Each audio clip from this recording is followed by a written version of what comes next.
تفضل.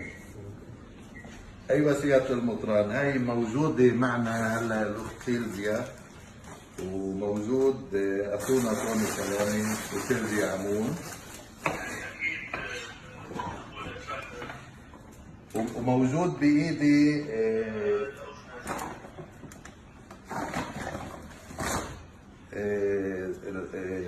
حجر من القبر المقدس موجود بقنينة صغيرة اللي اعطيتنا اياه، بعت لنا اياه. اخونا طوني اخذ وحده كمان، اختنا سيلفيا اخذت وحده. شكرا شكرا.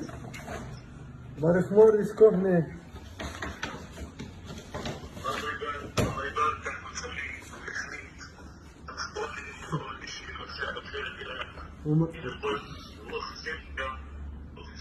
مساء الخير إلى التمام من القدس. ميرسي سيدنا ميرسي. احنا سعداء جدا انه نحكي معكم من كنيسة القيامة من القدس اللي هي تعتبر اقدس مكان لدى المسيحيين في العالم، لأن فيها القبر المقدس للخلاص. فمن قبر الخلاص من كنيسة القيامة تكون التحية والمحبة والاحترام والتقدير والوفاء على رسالتكم وعلى محبتكم لفلسطين، وحقيقة في مدينة القدس نعبر دائما عن تقديرنا ووفائنا ومحبتنا لكل إنسان يقول كلمة طيبة من أجل القدس ومن أجل فلسطين، ويعمل شيئا طيبا وحسنا من أجل فلسطين ومن أجل القدس. ولذلك فإحنا حقيقة من قلب القدس عاصمة فلسطين ومن قلب كنيسة القيامة اللي هي أقدس مكان مسيحي في العالم بنحيي الأخ طوني وبنحيي الأخت سيلفيا، وأكيد بنشكر أخونا ثائر الغضبان، هذه الشخصية الفلسطينية المحترمة لها مكانتها الرفيعة. نشكر على إنه أتاح لنا الفرصة أن نتواصل معكم بهاي الطريقة، وهي التقدمة حقيقة من كنيسة القيامة هي قطعة من الحجر المقدس، حجر القبر المقدس، قبر المسيح. بنقدمك إياها كبركة وكتذكار، وفي نفس الوقت مشان تحميكم، لأنه إحنا بنآمن إنه البركة هاي من القبر المقدس هي الحماية أيضا. نتمنى إنه تحمي بيوتكم وعائلاتكم، تحمي كل لبنان. إحنا حقيقة عم نتابع ما يحدث في لبنان، ونسيب لبنان هو نزيفنا، وجرح لبنان هو جرحنا. نتضامن مع كل أسر الشهداء الذين طغوا نتيجة هذا الانفجار الذي حدث قبل عدة أيام، ونتضامن مع كل الناس الذين شردوا ودمرت منازلهم وعم بيعانوا من هذه الظروف. واحنا يعني حقيقة نصلي في كنيسة القيامة وفي القدس من أجل لبنان، ومن أجل أن يعود إلى لبنان مجده وجماله وبهاؤه، ومن أجل أن ينتصر لبنان أيضا على كل متآمر وعلى كل عدو وعلى كل متربص وعلى كل ما لا يريد الخير للبنان. وأولئك المتآمرين على لبنان والذين لا يريدون الخير للبنان هم ذاتهم المتآمرون على فلسطين. عدونا واحد، ألمنا واحد، نافسنا واحد، قضيتنا واحدة. ولذلك من قلب القدس نوجه التحية لبيروت، مدينة الجمال والثقافة والفكر، المدينة اللي حقيقة يعني فيها في كل زاوية فيها هنالك تاريخ. ولبنان بالنسبة لنا شيء كبير جدا وله معنى كبير جدا. فمن قلب القدس بنحيي أهلنا في بيروت وأهلنا في لبنان، والله يكون معكم. وإن شاء الله البركة هاي اللي قدمها أخونا ثائر الغضبان باسم باسمنا او بالنيابه عندنا احنا طبعا كنا بنتمنى انه نكون موجودين معكم، ولكن بتعرفوا الظروف لا تتيح لنا السفر الى لبنان، وخاصه في هذه الاوضاع مع الكورونا ووقف الطيران وما الى ذلك. فاحنا بنحييكم من بعيد وبنبارككم من بعيد ونتمنى لكم الصحه والعافيه والقوه والتوفيق والنجاح.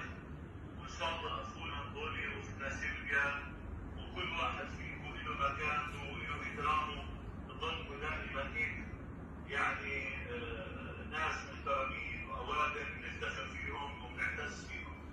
وشكرا لكم كثير، وشكرا لاخونا سامر اللي اتاح لي الفرصه انه اتواصل معكم هاتفيا. والله يحميكم ويحمي عوائلكم واصدقائكم واحبائكم، ويحمي لبنان ويحمي فلسطين ويحمي الوطن العربي كله. الله يكون معكم دائما. تحياتنا لك سيادة المطران. أول شيء أنا راح أسلمن هلا الخشبة من الصليب اللي موجودة ب شغلة من ذهب عليها صورة سيدنا المسيح عليه السلام، ومحطوط شمع من القبر المقدس، ومحطوطة نصرة من الخشبة بقلبها. أخو القطعة هي قطعة من الخشب الصليب الحقيقي اللي صلب عليه السيد المسيح، وهاي احنا ما بنقدمها الا للاشخاص اللي بنعزهم كثير وبنحبهم كثير وبنقدرهم كثير، وبنتمنى انه هالخشبة المقدسة وهالبركة اللي اعطيت لكم من كنيسة القيامة تكون مصدر خير وبركة وسلام والتوفيق والنجاح لكم دائما. أخونا توني سلامي هلا عرفت إنه هو كاهن، تلميذ كاهن، تلميذ كاهن كاهن بالكنيسة. راعي مجوز. سيدنا ميرسي كتير، هاي نعمة وشرف لإلنا كتير كبير، وما في خبرك قديه كنت ناطر هالكادو من يسوع، واجا بواسط الله وحضرتك واستاذ سائر، وما في اوصف لك انا فرحتي ودموعي بعيني قديش غالي علي هالشغله اللي سائر تفضل واعطيني هالنعمه بواسطتك. فما في اوصف لك الحرب اللي علي. انا الي سنتين حضرت دورات الكهنوت، وبس جيت بدي فيت على الكليريكيه الحرب ما عم توقف علي من كل الميلات. فبدي اطلب منك تذكرني بصلاتكم، وعن جد ميرسي كثير لك، والله يثبتك وتضل مع يسوع على طول بهالنعمه الكبيره، واكيد كل الحاضرين. الله يحميك ويعطيك على أكيدك، ودائما يعني تكون يعني ربنا تكون على ثقائك، مش راح يتركك، ربنا معك. وهي البركة اليوم اللي أخذتها أكيد راح تكون نقلة نوعية، وتكون مصدر خير وبركة وسلام وتوفيق ونجاح إن شاء الله. قلت لي يا رب. حبيبي سيادة المطران، أختنا سيلفيا عمون لابسة اللباس التراثي الفلسطيني اللي أنا بتحير هو لباس بيت لحم ولا رام الله، قريبين شوي لبعض. بدنا تحكي كلمة، وهي استلمت الخشبة تبعتها كمان.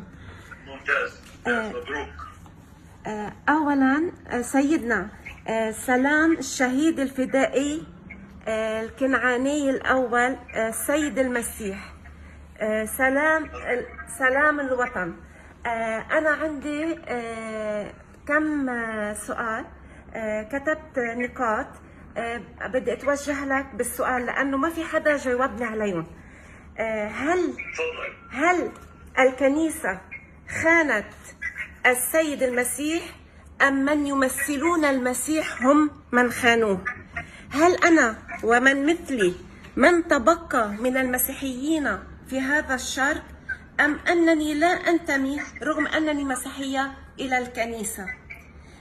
مع العلم أن المسيحيين هم أصل الوطنية في هذا الشرق، فلماذا لا أرى مواقف المسيحيين ورؤساء الكنيسة في وطن لبنان تتماهى مع مواقفنا نحن.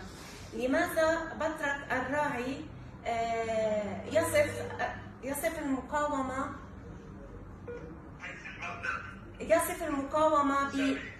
نعم، لماذا المطران بترك الراعي يصف المقاومة بالميليشيا؟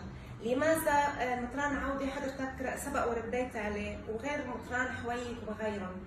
ليش الهجوم على الفلسطيني مع أنه نحن إخوة الدم وننتمي إلى هذا التراب؟ ولماذا التماهي مع المواقف الأمريكية الفرنسية الصهيونية؟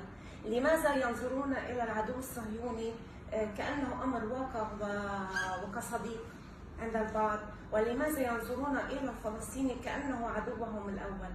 أنا أنتمي إلى هذا التراب، أنا من هالشعب، جبت بالوطنية، فطبيعي تكون مواقفي هيك. ليس مستغربا انه هيدي مسيحيه بس عندها موقف وطني. نحن المسيحيين اصل الشرق، القدس تعني لنا الكثير، هي المسيح. فلماذا لا نرى من يدافع عن القدس، عن تهويد القدس؟ لماذا حضرتك الان تمثلني واحترمك جدا وانا ايقوني سيدنا؟ ليش عندنا ما في كنيسة؟ برجع للسؤال، هل خانت المسيح أم من يمثلون المسيح خانوه؟ يعني حقيقة إذا بدنا نحكي عن المسيحيين وعن الإنجيل وعن القيم المسيحية بشكل عام، نعم. إذا بدنا نقرأ الأدبيات المسيحية والرسالة المسيحية والفكر المسيحي، نعم. دائما السيد المسيح كان منحازا الى جانب المظلومين، نعم. والى جانب المعذبين، والى جانب منكسري القلوب. نعم. وعندما كان في فلسطين ينتقل من مدينه الى مدينه ومن قريه الى قريه، لم يكن يذهب الى الاغنياء، نعم. ولم يكن يذهب الى الجبابره، نعم. بل كان يذهب الى الفقراء، الى المساكين، الى المعذبين، الى المرضى، الى المحتاجين. نعم. وبالتالي إذا ما أردنا اليوم نحن كمسيحيين، نعم. وأنا هنا أتحدث بشكل عام، إذا ما أردنا كمسيحيين أن نطبق الإنجيل في حياتنا، يجب أن يكون انحيازنا هو لكل إنسان مظلوم في هذا العالم. كل إنسان يعاني من الظلم، كل إنسان يعاني من العنصرية، كل إنسان يعاني من الطمع والاستبداد.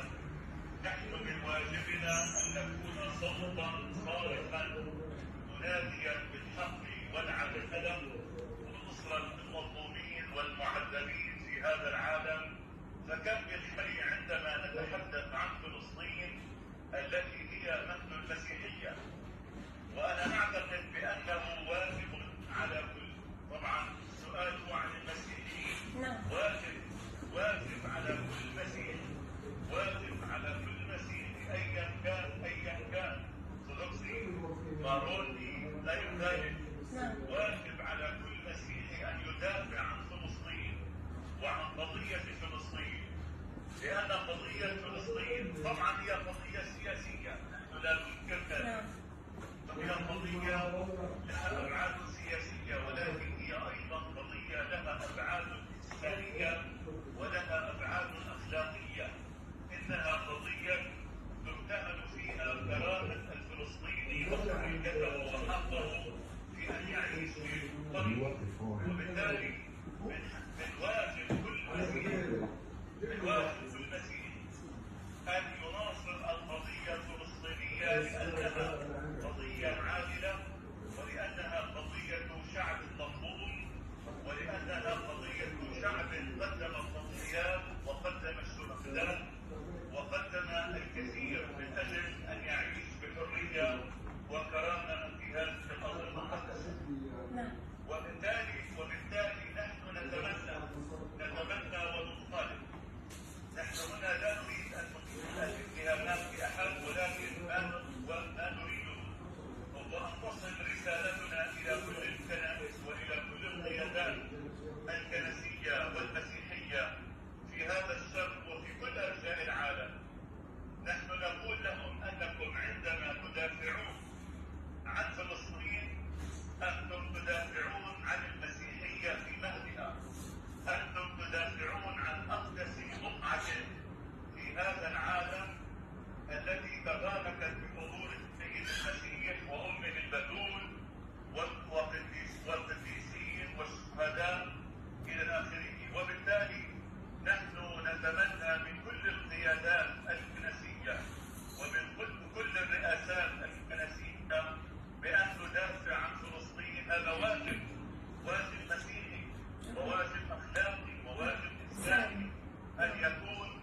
رسالة المسيح التي فهمتها، وهذا هو معنى الفداء الذي جسدته مطراننا الحبيب العزيز. وأنا أشكرك جزيل الشكر، وهذه الهدية الثمينة، هذه هي الكنوز بالنسبة لي، هي في الحفظ والصوم وفي أمانة قلبي. وأخيرا لك سلام خاص من معلم المقاومة في لبنان، معلم أمريكا، من القيمين عليه، يحبونك كثيرا ويجلونك كثيرا ويبلغونك سلامهم واحترامهم. وأنا بدوري أطلب منك أن تنقلي لهم محبتي واحترامي وتقديري، وشكرا على هذه الكلمات الطيبة وهذه الهدية المقدمة والمرسلة من القدس، إنما تسلم لك وللأخ بولي بكل محبة وبكل احترام وبكل تقدير.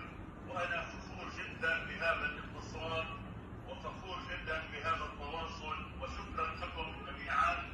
والشكر موصول طبعا للأخ سائر الذي دائما أن أصفه بأنه جسر بين الإخوة. أن تكون جسرا بين الإخوة هذه مسألة مهمة جدا. نحن اليوم في عالم نحتاج فيه ليس إلى أسوار تفصل الإنسان عن أخيه الإنسان، بل نحتاج إلى جسور المحبة والأخوة والتواصل بين الإنسان وأخيه الإنسان. وأخونا السائر هو جسر بيننا، وهو جسر المحبة والأخوة الذي دائما يعبر عن المواقف الوطنية والإنسانية العروبية الفلسطينية الأصلية. تحياتنا لك سيادة المطران، وفعلا يعني عطر وكلامك الرائع من قدسنا الحبيبة عاصمة فلسطين التاريخية بيعطينا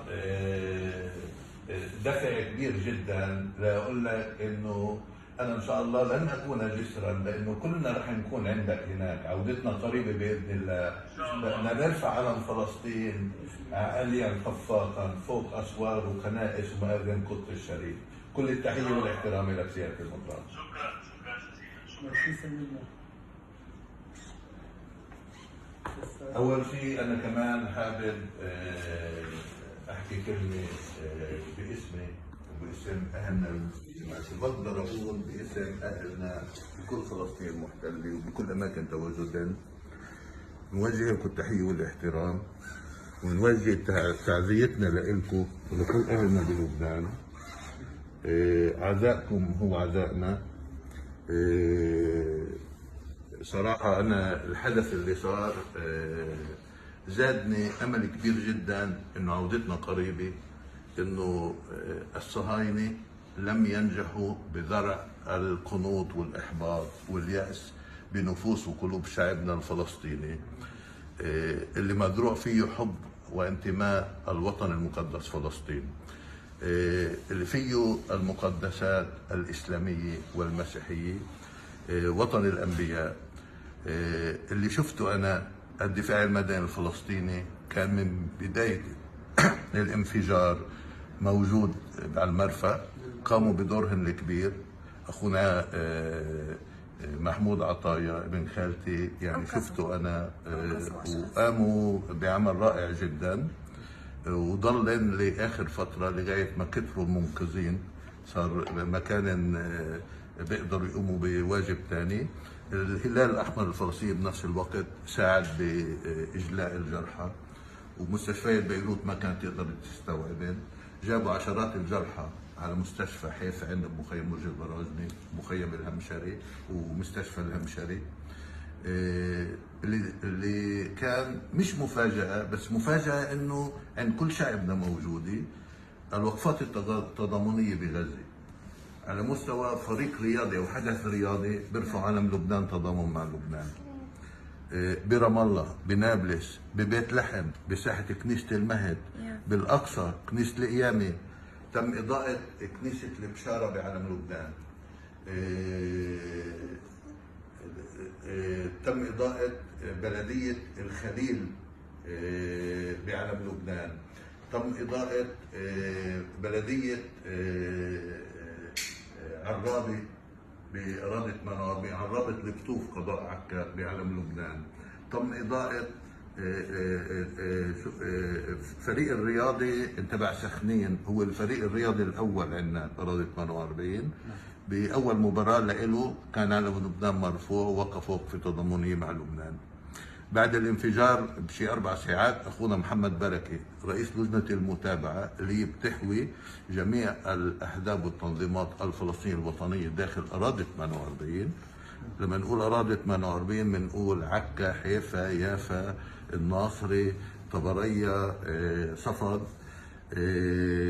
اتواصل معي وبلغني انه عملوا اجتماع طارئ، وفي لغايه كان بنفس النهار اللي صار فيه الانفجار حوالي 100 طبيب جاهزين لينطلقوا بكامل تجهيزاتهم بمساعدات تم جلبها بسرعه من المواطنين الفلسطينيين باراضي 48، ينطلقوا يجوا على لبنان للمساعده باسعاف الجرحى.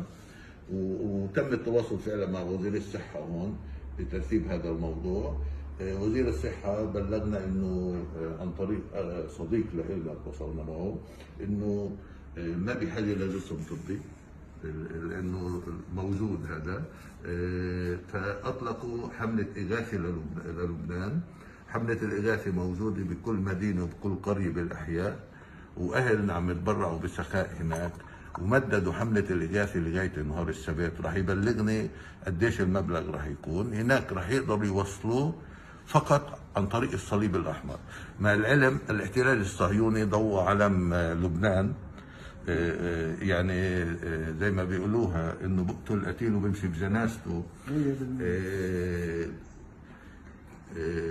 الله يريحك. تفاجئوا بالاحرى، ما تفاجئوش. انا حكى معي اخونا محمد برك امبارح حملة تبرعات بدهم يحطوها بحساب خاص، ووافق البنك. بيقوم بيجي قرار من الموساد الاسرائيلي باقفال الحساب، ممنوع مساعده لبنان، هذا دوله معاديه. فعملوا الترتيب يصير عن طريق مؤسسه خاصه ومرتب الامور عن طريق الصليب الاحمر تصل مساعدات اهلنا وشعبنا من فلسطين المحتله سنه 48 هون للبنان قريبا باذن الله. نحكي تعقيبا على كلمة الدكتور ثائر، كمان الأسرى بالسجون الصهيونية المحكومين مؤبدات 500 مؤبد وكتير، غير أنه أصدروا بيان تعزية وكان قلبهم محروق. أحد الأسرى رفض ينذكر اسمه، تبرع بمبلغ مالي وتم إيصاله بطريقة ما لعائلات منكوبة هيدا الشعب الفلسطيني. ودكتور ثائر شكرا لقلبك، شكرا لروحك، وشكرا لانك جسر مع فلسطين. ألف مبروك. مثل الله. ميرسي دكتور ثائر على كل شيء وعلى الكادو القيم. قلت لك قديش كنت عم نبش على طرف خيط الاوصال لهذا الشيء، والوقت اللي انا عم فكر انت بادرت وخبرتني، انا ما معي خبر، مضبوط ولا لا؟ وخبرتك القصه. فعن جد ميرسي على كل شيء. ربنا يباركك ويقدسك ويقدس عائلتك. تستحق اخ توني ويريح قلب الفلسطينيه من هالشيطان اللي مسيطر على كل الاراضي الفلسطينيه.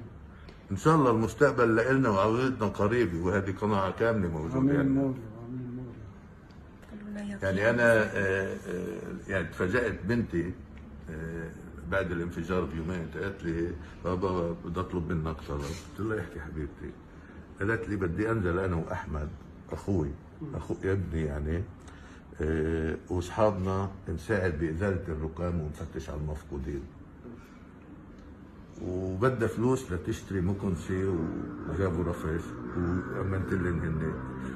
فعلا انا سعادتي بداخلي كانت رائعه جدا، انه الواحد اذا بيستثمر بهالدنيا بيستثمر باولاده. وانا استثمرت باولادي مش بس العلم والثقافه، استثمرت فيهن انه قدرت ازرع بداخلين حب الوطن فلسطين. لما تزرع حب الوطن فلسطين جزء من الوطن العربي، معناته زرعت القوميه العربيه. والكل ما بنسى لبنان اللي قدم وما زال يقدم من أجل القضية الفلسطينية من سنة 48 استقباله ل 150 ألف لاجئ فلسطيني ولغاية هلا.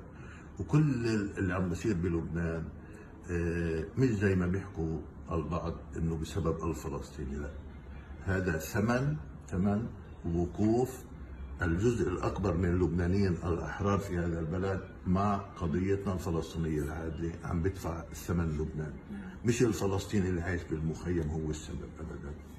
كل التحيه والاحترام لكم، وان شاء الله هالوقفه بدنا نوقفها بالقدس مثل ايام حدنا والاقصى حدنا. كلنا يقين بذلك. حبيبي